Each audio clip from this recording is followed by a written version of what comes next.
আগামী 24 ঘন্টায় অ্যাকশন দেখবো, অ্যাকশন। সাল্লাল্লাহু ছিঁড়ে ফেলাইতে হবে খানকির। বাংলাদেশের অস্তিত্ব থাকবে না যদি গোপালগঞ্জ বাইচে থাকে। গোপালগঞ্জের প্রত্যেকটা উপজেলা ভাগ কইরা পাশে মাদারীপুর, ফরিদপুর প্রত্যেকটা জেলার সাথে অ্যাটাচ করে দেয়া লাগবে। বলেন খারাপ কথা বলি কেন? দিল্লিতে বৈশা প্রকাশ্য দিবালোকে হামলা কইরা আমার ভাইরে খুন করার চেষ্টা নেওয়া যায়, এইটা অশ্লীলতা না? আর আমার যেই বাচ্চাগুলা নিজের বুকের রক্ত দিয়া যেই গ্রাফিতি দেয়ালে লেখা খুনিয়া সিনারে ভাগাইছে, সেইটার মতো মহাপবিত্র কোনো শব্দ নাই। সুতরাং আগামী 24 ঘন্টার মধ্যে আমরা যদি গোপালগঞ্জে ছাপা ছাপা হইয়া যাইতে না দেখি, আগামী শুক্রবার হাজার হাজার মানুষ নিয়া গোপালগঞ্জের উদ্দেশ্যে লং মার্চ ঘোষণা করেছি। সিদ্ধান্ত হবে বাংলাদেশ থাকলে গোপালগঞ্জ থাকতে পারবে না। গোপালগঞ্জের শান্তিপূর্ণ সমাবেশে একের পরে এক মোদি লীগের, দিল্লি লীগের শুয়োরের বাচ্চারা হামলা করেছে। আপনাদেরকে স্পষ্ট বলতে চাই, এই দেশে বিএনপি আছে, জামাত আছে, এনসিপি আছে, প্রত্যেকের সাথে আমাদের ঝগড়াও আছে। জুলাইয়ের প্রশ্নে, স্বাধীনতা সার্বভৌমত্বের প্রশ্নে আমাদের কোনো মতানৈক্য নাই। বিএনপি যতক্ষণ বাংলাদেশের পক্ষে তারা আমার ভাই, জামাত ইসলাম যতক্ষণ স্বাধীনতার পক্ষে তারা আমার ভাই, এনসিপির ভাইরা আমার জুলাইয়ের যোদ্ধারা যতক্ষণ পর্যন্ত সততার সাথে ইনসাফের পক্ষে দাঁড়াই থাকবে আমার হাসনাতেরা, ততক্ষণ জন্য জীবন দিয়ে ওদের জন্য লড়বো। বন্ধুরা আমার, একটা প্রশ্ন করতে চাই, গোপালগঞ্জ কি ভারতের অংশ? আপনারা বলেন। যদি গোপালগঞ্জ বাংলাদেশের অংশ হয় তাহলে সেখানের প্রশাসন কোথায়? এনসিপির ভাইয়েরা, তোমরা কাউরে লং মার্চে ডাক দিও না, এনসিপির অফিসের সামনেও মশাল মিছিল ডাইতো না। এই সরকারে তোমাদের দুই ভাই আছে, আসিফ মাহমুদ আছে, মাহবুব আলম আছে। এই সরকারে থাইকা যদি তোমাদের সেখানে নিরাপত্তা না থাকে, তোমরা ভাবো গোপালগঞ্জের কাছে সারা বাংলাদেশের নিরাপত্তা তাহলে কোথায়? খুনি লীগের সমস্ত খুনিগুলা, ডাকাতগুলা গোপালগঞ্জে নিয়ে আশ্রয় নিচ্ছে। আপনাদেরকে একটা কথা জানাই, এতদিন যারা মদ মদ মারাইতো, সেই মদ মারানি গুলো কোথায়? এনসিপি আমার ভাইয়েরা সেখানে তো ঘোষণা কইরেই প্রোগ্রামে গেছে, শান্তিপূর্ণ সমাবেশে গেছে, হঠাৎ কইরা যায় নাই।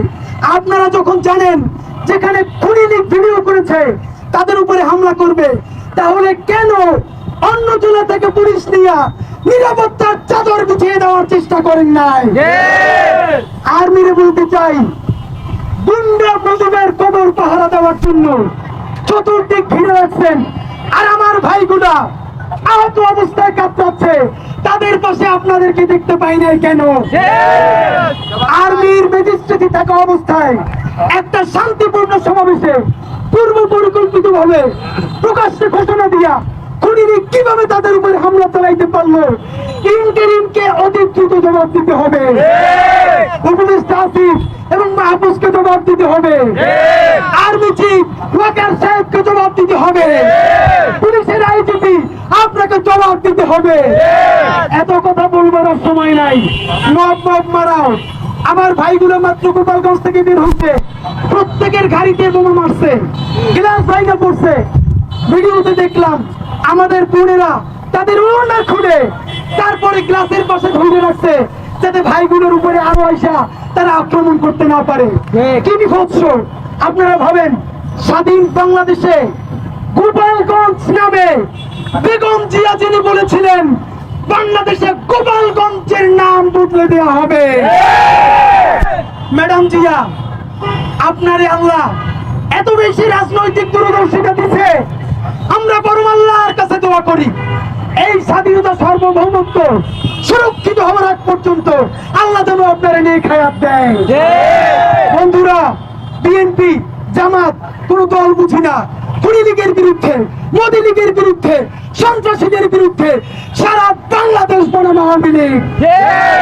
আমরা কর্মসূচি ঘোষণা করব। কর্মসূচি ঘোষণা করে শাহবাগ থানার সামনে আমরা এখন অবরোধ করতে যাব। কথা ক্লিয়ার। আমার ভাইদেরকে তোমরা মুক্ত করতে পারো নাই, তোমাদেরকেও এখানে মুক্ত করতে হইলে আমাদের ভাইদেরকে নিরাপদে ফিরে আনতে হবে।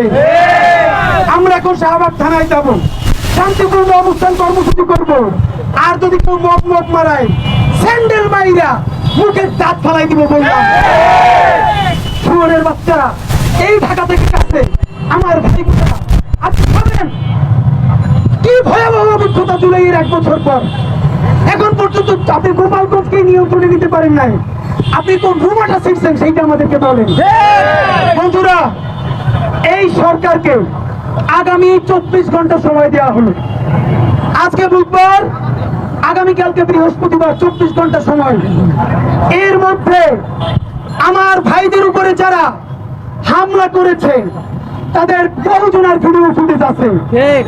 গোপালগঞ্জের মাটি খুইরা প্রত্যেকটা মোদির জারজ বাচ্চারে হাসিনা জাউলাগুড়ারে ধইরা গ্রেফতার কইরা যদি আইনের আওতায় না আনা হয়, আগামী পরশু মানে শুক্রবার সারা বাংলাদেশ থেকে লং মার্চ টু গোপালগঞ্জ ঘোষণা করছে। আমরা বিচ্ছিন্ন ভাবে যাব না। বাংলাদেশকে আপনারা সময় দিলাম, আগামী 24 ঘন্টায় অ্যাকশন দেখবো, অ্যাকশন। সাল্লাল্লাহু ছিঁড়ে ফেলাইতে হবে খানকির। বাংলাদেশের অস্তিত্ব থাকবে না যদি গোপালগঞ্জ বাইতে থাকে। গোপালগঞ্জের প্রত্যেকটা উপজেলা ভাগ কইরা পাশে মাদারীপুর, ফরিদপুর প্রত্যেকটা জেলার সাথে অ্যাটাচ কইরা দেয়া লাগবে। বলেন খারাপ কথা বলি কেন? দিল্লিতে বৈশা প্রকাশ্য দিবালোকে হামলা কইরা আমার ভাইরে খুন করার চেষ্টা নেওয়া যায়, এইটা অশ্লীলতা না? আর আমার যেই বাচ্চাগুলা নিজের বুকের রক্ত দিয়া যেই গ্রাফিতি দেয়ালে লেখা খুনিয়া সিনারে ভাগাইছে, সেইটার মতো মহাপবিত্র কোনো শব্দ নাই। সুতরাং আগামী 24 ঘন্টার মধ্যে আমরা যদি গোপালগঞ্জে ছাপা ছাপা হইয়া যাইতে না দেখি, আগামী শুক্রবার হাজার হাজার মানুষ নিয়ে গোপালগঞ্জের উদ্দেশ্যে লং মার্চ ঘোষণা করেছি। সিদ্ধান্ত হবে বাংলাদেশ থাকলে গোপালগঞ্জ থাকতে পারবে না। আপনারা কি সবাই আমাদের সাথে যাবেন? এখন আমরা মিছিল দিয়ে শাহবাগ থানার সামনে যাব, সবাই চলেন। লজ্জা এবং ক্ষোভ নিয়ে জানাচ্ছি, এই শহীদ দিবসে যেদিন শহীদ আবু সাঈদ 2 হাত প্রসারিত করে জালিমের বিরুদ্ধে, ভারতের আধিপত্যবাদের বিরুদ্ধে, ফ্যাসিবাদের বিরুদ্ধে শহীদ হওয়ার প্রতিযোগিতায় নেমেছিল, সেই আবু সাঈদের 2 হাত প্রসারিত মুখ দেখে আমার ভাই ওয়াসিম, আমার ভাই শান্ত সহ যেই দিনে একই দিনে 6 জন শহীদ হয়েছিল, সেই দিনেই আমাদের ভাই এনসিপির ভাইদের উপরে স্বাধীন বাংলাদেশে